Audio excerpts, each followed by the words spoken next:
σήμερα ήρθαμε εδώ για να χειδεύσουμε το φίλο μας τον Καλαμάκη. Όταν έπινα με αυτόν ένιωθα μία... όχι και τόσο καλή γεύση, γιατί είχα να τον πλύνω κάτι χρόνια, αλλά δεν πειράζει.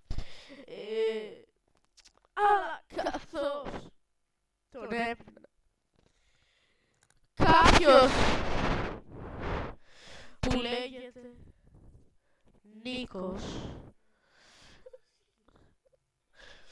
το πήρε και τον έβαλε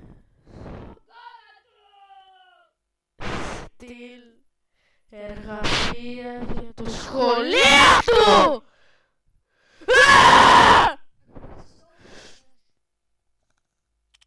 Και μετά από αυτό έπρεπε να έρθουμε εδώ να πληρώσω και ένα πεντάρικο δηλαδή για την κηδεία, εντάξει. Λοιπόν! Θα τον βρω αυτό τον Νίκο και θα του πάρω τα αρχίδια. Και δεύτερον, δεν τα έβαλε μόνο στη ζωγραφιά του! Τα έβαλε και στον Καλατό!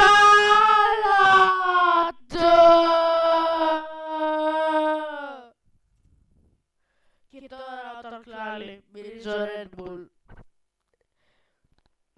Και μυρίζω Red Bull γιατί ήταν το αγαπημένο του ποτό.